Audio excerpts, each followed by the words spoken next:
Next experiment is about JK flip-flop. In this experiment, I need two ICs. One is 7410 and 7400. 7410 is the special NAND gate which is having 3 inputs and 1 output. So it is having 3 gates. So gate number 1 is having pin number 1, 2 and 13 are the inputs and 12 is the output.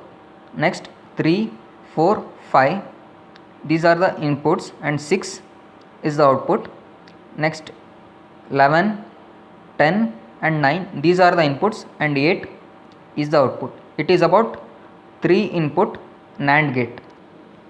Next, the block diagram of JK flip flop.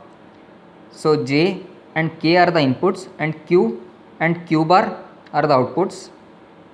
So inputs are from pin number 1 and 4 and outputs are from pin number 3 and 6 of 2 input NAND gate. So coming to this section, it is about 3 input NAND gate. I will short from pin number 2 to 3. Among this pin I will take one clock pulse. Next I will short from pin number 5 of 3 input NAND gate to pin number 3 of 2 input NAND gate. Next I will short from pin number 13 of 3 input NAND gate to pin number 6 of 2 input NAND gate. Next I will short from pin number 12 of 3 input NAND gate to pin number 1 of 2 input NAND gate. Next I will short from pin number 6 of 3 input NAND gate to pin number 5 of 2 input NAND gate. So coming to this section, it is about 2 input NAND gate. I will short from pin number 2 to 6 and 3 to 4 and I will take 2 outputs at pin number 3 and 6. From pin number 3 I will get Q as an output. From pin number 6 I will get Q bar as an output. It is just complement of Q. Coming to the truth table, J, K and clock pulse and Q, these are the outputs.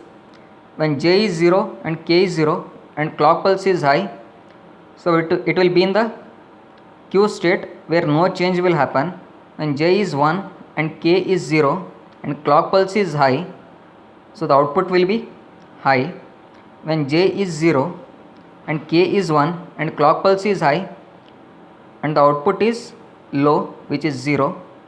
When J is 1 and K is 1 and clock pulse is high, the output will be Q bar where toggles. Coming to truth table, I am having inputs J and K and clock pulse and Q as the output. When J is 0 and K is 0, if I give the clock pulse, so the output will be Q state where no change will happen. When J is 1 and K is 0 and if I give the clock pulse, the output will be 1. When J is 0 and K is 1 and if I give the clock pulse, the output will be 0. When J is 1 and K is 1 and if I give the clock pulse, the output will be Q bar where the output toggles. If you observe at the left corner of the trainer kit, so it is a section which is named it as mono pulse. So it is used for generating the clock signals. So if I press this button, then the clock signal is generated. I will insert the IC. First is the 3 input NAND gate and next is the 2 input NAND gate. First I will do the basic connection. Pin number 7 to ground. Next pin number 14 to VCC.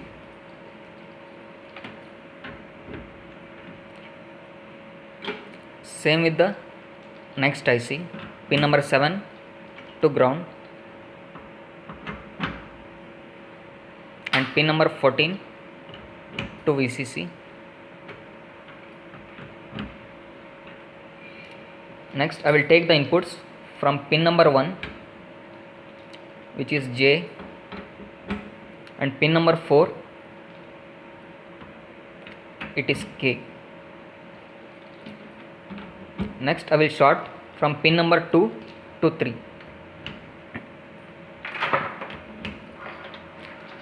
Among these pin I will take the clock pulse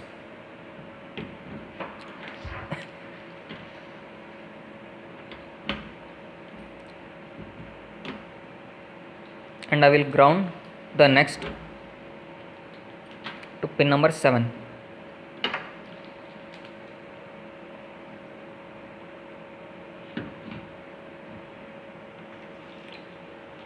Next I will short from pin number 6 of 3 input NAND gate to pin number 5 of 2 input NAND gate. Next I will short from pin number 12 of 3 input NAND gate to pin number 1 of 2 input NAND gate. Next I will short pin number 5 of 3 input NAND gate to pin number 3 of 2 input NAND gate. Next pin number 13 is given to pin number 6 of 2 input NAND gate. Next I will short pin number 2 to 6.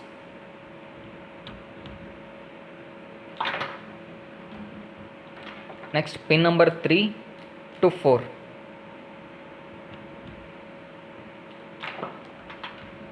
Next I will take the outputs from pin number 3, which is Q, and pin number 6, it is Q bar. So it is the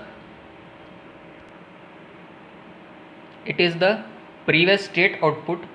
Here I need to consider only Q, and it is Q bar. Here J and K. It is Q and it is Q bar.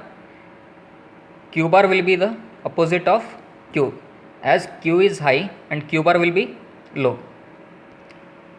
So the first combination, J is 0 and K is 0, and if I give the clock pulse, so no change, and J is 1 and K is 0, and if I give the clock pulse, so the output will be high. Next J is 0 and K is 1, if I give the clock pulse, so output will be 0.